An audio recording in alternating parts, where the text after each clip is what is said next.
seja bem-vindo ao Em Pauta desta semana. E o assunto dessa vez não é tão polêmico, mas um assunto de extrema importância para a continuidade da vida humana no planeta. Desde que o mundo é mundo, todos nós sabemos que as populações foram surgindo às margens de rios, às margens da água, para cultivo de plantações e também para a própria captura de água como alimento. E para a gente discutir a situação dos rios no Brasil, e em especial do Rio dos Sinos, aqui na região de Novo Hamburgo, nós trouxemos dois especialistas no assunto, o presidente do Instituto Internacional de Ecologia e professor da FEVALE também, José Galizia Tundizi, e o coordenador de pós-graduação de qualidade ambiental da FEVALE, professor Fernando Spilk. Boa tarde, sejam bem-vindos ao Em Pauta. Boa tarde, muito obrigado. Começando uma questão fundamental, por que nós no Brasil não tratamos dos nossos rios como devem ser tratados? Porque eles são fundamentais para a permanência da vida no planeta. Se o professor Tundizi me permite, eu acho que essa não é uma questão apenas brasileira, né? Não, mundial. Você sabe que no mundo inteiro, se a gente lembrar o caso do Reno, do Thames, vários rios nos Estados Unidos, a própria bacia inteira do Mississippi, eu tenho a impressão que as populações, as sociedades foram degradando seus rios, principalmente a partir da Revolução Industrial, e deixando essa situação chegar até onde ela se tornasse absolutamente insustentável, incompatível com o desenvolvimento. E aí se reage, né, professor? Eu tenho essa impressão. É isso mesmo. Eu acho que o que houve foi uma negligência permanente. Houve um tempo, né, em que os engenheiros usavam a seguinte frase, nada contra a engenharia, mas eles usavam a seguinte frase: dilution is the solution for pollution, ou seja, a diluição é a solução para a poluição. Então, vamos colocar as fábricas nas beiras dos rios, porque com a diluição do rio você soluciona o problema da poluição. Muito bem, então essa tendência, né, de que pode se contaminar, porque depois a gente tem mecanismos e técnicas para descontaminar e recuperar o sistema, é que levou a essa situação, que, é claro, é mundial mesmo.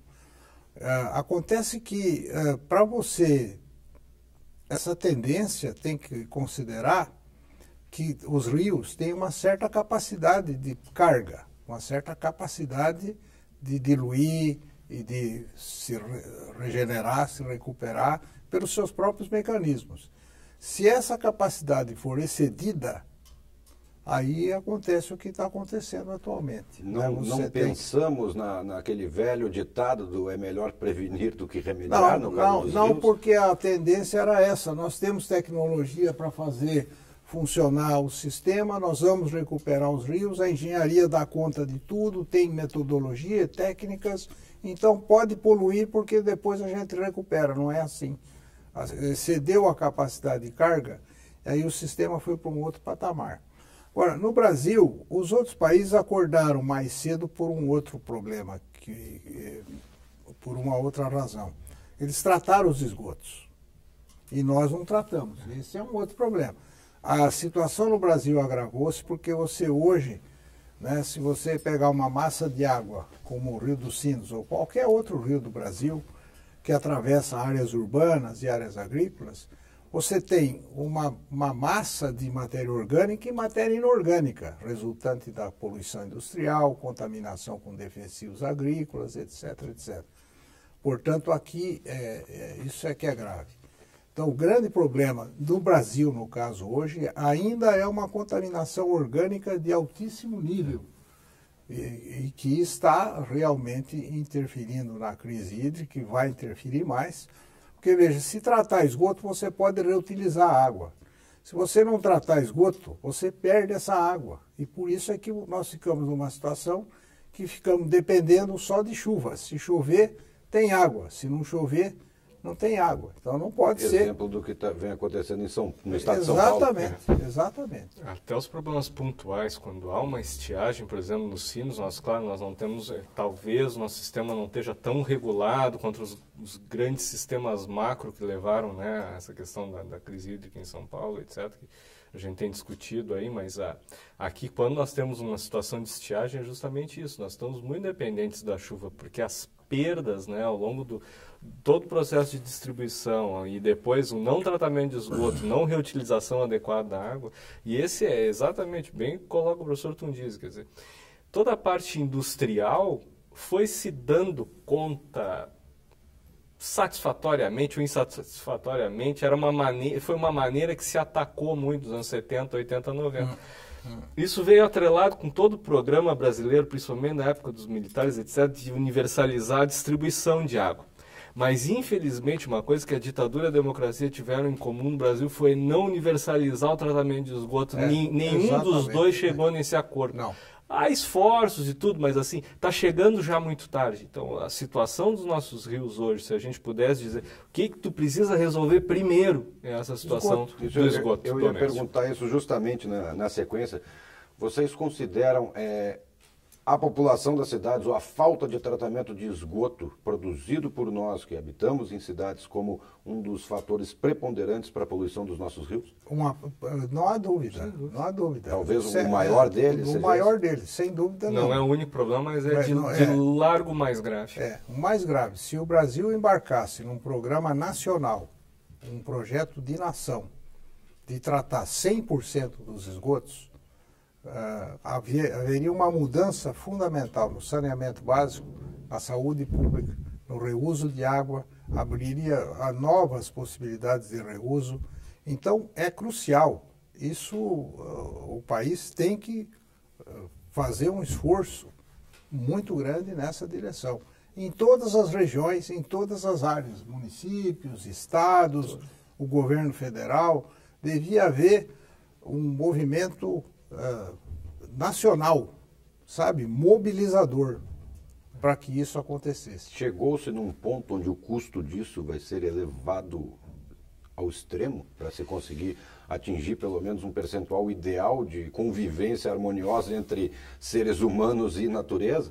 Os custos não são baixos, os custos são bastante altos. Isso até que leva, por exemplo, agora aqui no Rio dos Sinos, que a gente tem um plano de bacia aprovado dentro do âmbito do comitê, regulamentado pelo, então aceito pelo Estado, pelo Departamento de Recursos Hídricos. Para você ter uma ideia, ali se colocaram metas paulatinas para alcançar lá no final, lá 80% e numa próxima revisão do plano, quem sabe, o 100%, o tratamento universal de esgoto. Agora, isso num prazo extremamente estendido, um prazo aí, vamos dizer, de 10 a 15 anos, porque de fato se deixou se instaurar um déficit de uma ordem que agora, para solucioná-lo, quer dizer, é como quando a gente está com uma crise econômica em casa ou na empresa, quanto mais você deixa aquela bola de neve aumentar, depois é mais caro. Então, para a gente chegar a implantar as tecnologias necessárias, no volume necessário para o tratamento, para as dimensões das cidades que nós temos hoje,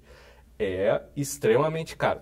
Não é tão caro, de forma alguma, que não possa ser pago e que não se pague esse investimento, mas vai ter que haver um esforço muito grande. Sim. O cálculo inicial que se tem feito, que é para tratar metade dos esgotos, para deixar 50% dos esgotos tratados, nós precisaríamos de 50 bilhões de reais. Investidos rapidamente, porque esse é um outro problema que o professor Fernando levantou. Você não pode esperar 10 anos, não pode esperar, nós não podemos esperar mais.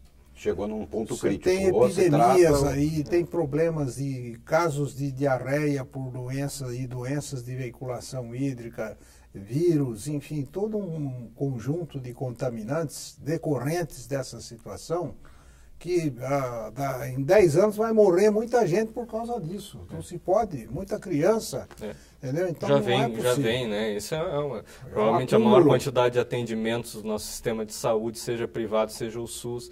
Então tem toda essa questão. Fora isso, né, a gente olha a água que está dentro do rio, a gente tem uma água que serve à sociedade humana e uma água que a gente diz lá que é o caudal ecológico, que serve aos ecossistemas. Ela não está separada, ela está sendo atingida igual. Então, quer dizer, tu tem toda uma questão de saúde, não só humana, mas ambiental no sentido mais amplo de saúde ecossistêmica, que tá indo pelo ralo, literalmente está indo pelo cano, né? A gente não tem... É como uma bacia onde vão nascendo furos. Se a gente não tapar alguns agora, vai nascer, mas aí não tem mão que tape. Então, necessita de atitudes urgentes, né?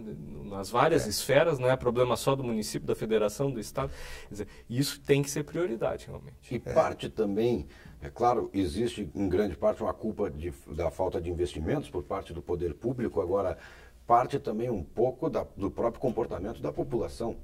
Também, mas eu até sempre me perguntam isso, né? Que a população, ela tem uma parcela de culpa, é verdade. Mas ainda eu acho que a maior parcela de culpa é do poder público por duas razões.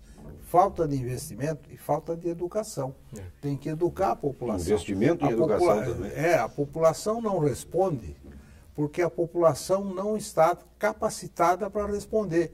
Ela não entende a magnitude da crise, o que está acontecendo. E, portanto, quer ver um exemplo muito simples que as pessoas não se dão conta? E quando eu dou esse exemplo, as pessoas ficam chocadas. Hoje, no Brasil, você tem mais telefones celulares do que banheiros. Então, modernizaram o país, mas não desenvolveram o país. Isso é problema do setor público. É um avanço desgovernado da tecnologia. A população quer celular, muito bem. Mas o saneamento básico à disposição, isso tem que ser um processo desenvolvido pelo governo, apoiado pelo governo municipal, federal, estadual, junto com a educação e a capacitação. Eu trouxe alguns dados aqui. Por exemplo, vocês com certeza devem conhecer, um agrônomo Arno Kaiser, né, onde ele fez um estudo e constatou que o Rio dos Sinos ele está entre um dos 10 mais poluídos do Brasil, agora trazendo um pouco o assunto aqui para a nossa região, e somente 5% da população da região que engloba o Rio dos Sinos é atendida com coleta e tratamento de esgoto. Ou seja, temos 95% da população jogando esgoto diretamente dentro do esgoto. Em torno de 4,5% a 5%. Os dados, com certeza o Arno ele está bem munido, porque ele é presidente do Comitê de Sinos, né? Presidente do Comitê de Bacias. E essa questão do investimento atrelado à educação é importantíssima.